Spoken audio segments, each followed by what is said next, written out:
This episode today is brought to you by Prezi. If you're tired of giving boring old PowerPoint presentations, I'm telling you, time to wake up. Check out Prezi. So many salespeople go out there and look like everybody else with their boring slide deck that marketing put together. But what if you were able to put together a more intuitive presentation? Something that doesn't look like your competition, but something that tells your story, that is able to build value, something that's intuitive and something that your prospect will actually put their phones down for. If you want that, I highly recommend you check out Prezi. You can get a demonstration of Prezi, all its power, by going to prezi.com/TSE. Again, prezi.com/TSE. I promise you, it will be totally worth it.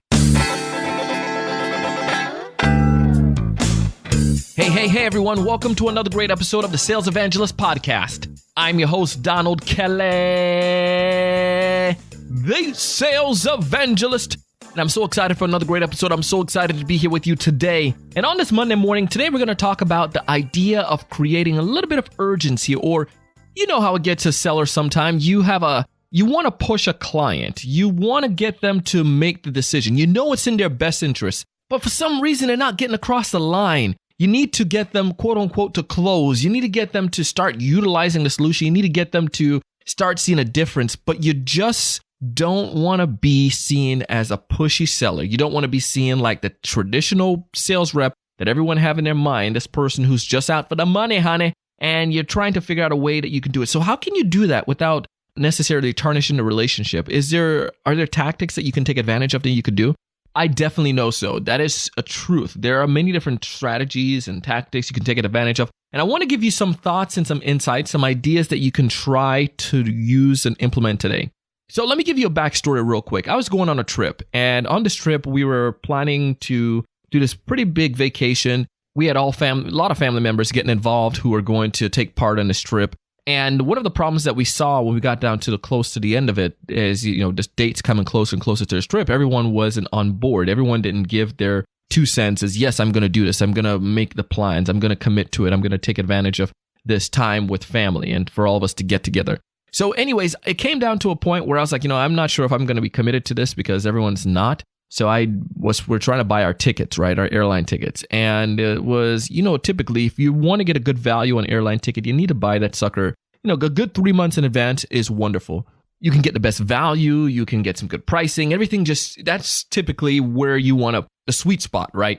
But I'm telling you, not 3 weeks before the trip, right? So about a month out, looking at some of the tickets they were in, and it's nothing too crazy. We were going to the Caribbean, but the ticket prices were like, typically for going to that, to the islands, you're looking at from Miami, you're looking at a couple $100 here. It's no big deal. That's easy, right?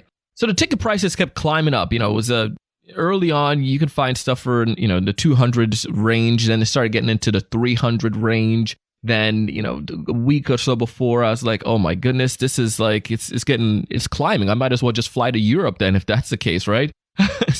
And I was like, well, we're probably just not going to go. I don't know. Everyone's not on board. And I was like, well, should we get a ticket just in case?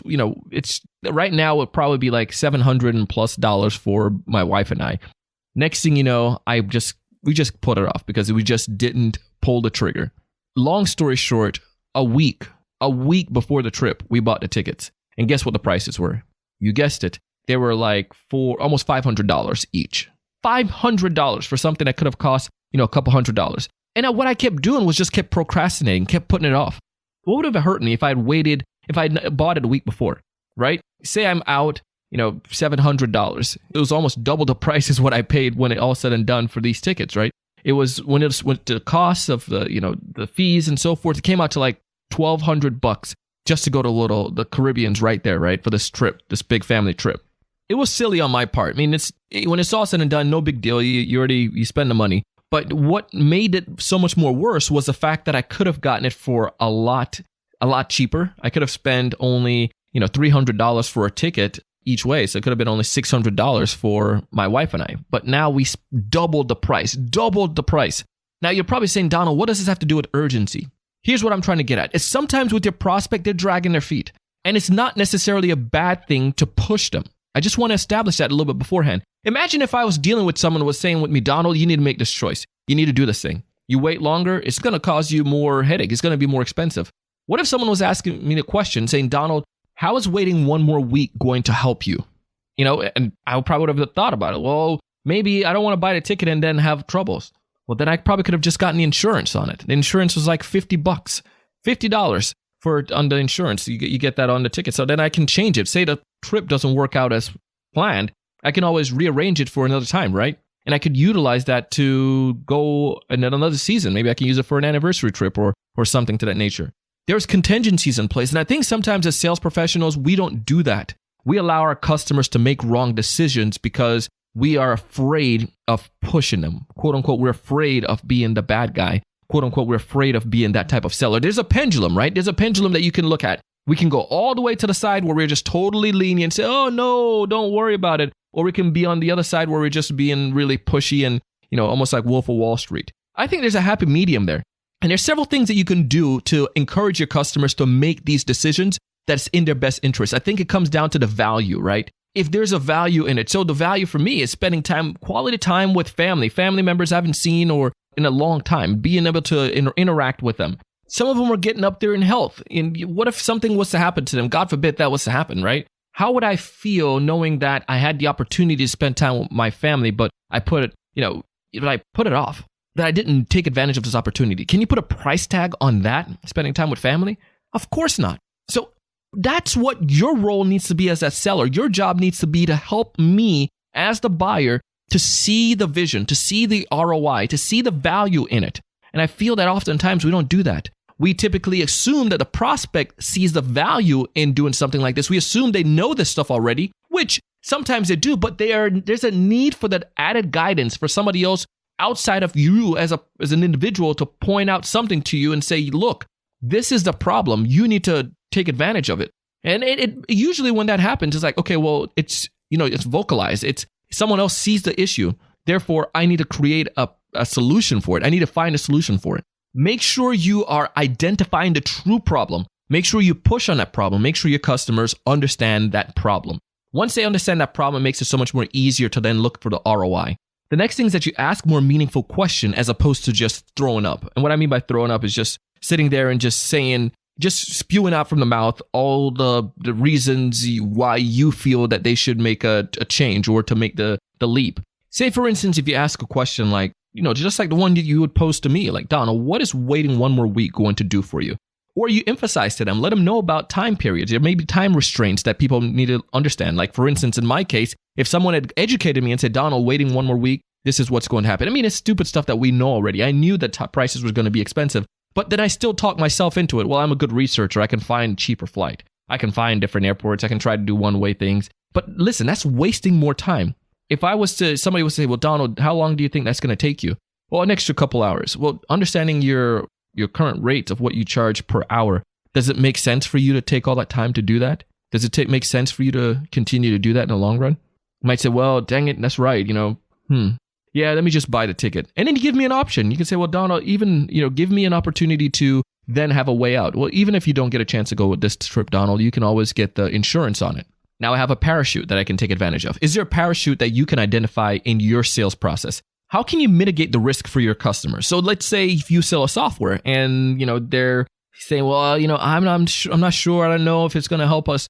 Is it possible that you can give them a 30-day guarantee or a 90-day guarantee? Some companies do that. But here's a cool thing. Most people don't take advantage of the guarantees. What it is just to let them know that there's a way out. People just want to know there's a way out. Think about the human psychology of it. That's all it is. In my case, I didn't want to get stuck with the ticket and not be able to use it, but stuck with a ticket to go to Caribbean, that's not a bad gig after all, right?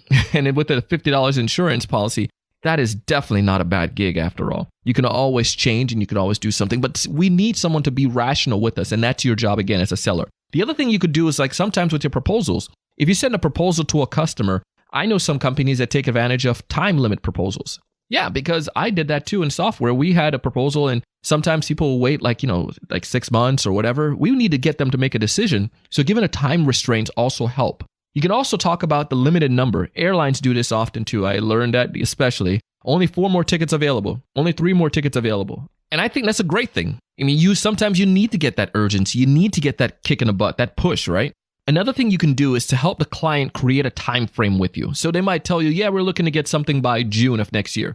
Well, walk down with them the time frame. Well, great. In order to get that installed, by June, here's some of the things that will need to happen. One, we'll need to get the proposals, everything squared away as soon as possible, because we have a 3-month wait limit for getting the system installed. So you are in a great time frame right now. And if that's the case, that's awesome. Maybe you don't have that big of a window. Maybe it's March right now and they're trying to get it in May, right? That's a close window. So you have to, and depending on if you take a 1 month to implement a solution or 2 months or to get them trained and get them up and running, all those factors need to come in place. But what I've come to realize is that once the customer is in that process with you, once they're able to walk through a timeline with you, it makes it so much more easier to help them recognize the urgency or the importance of following that time schedule. So that's another strategy you could take advantage of.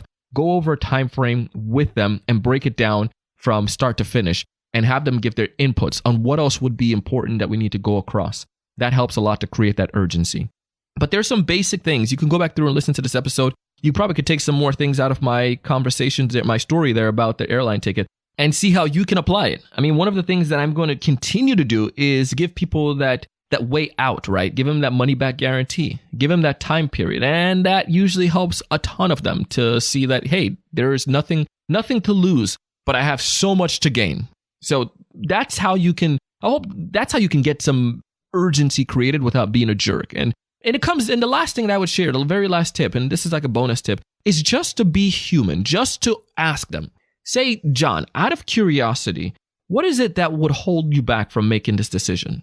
Mary, is it okay if I ask you a question without getting upset at me? She'll probably say, okay, what's the question, Donald?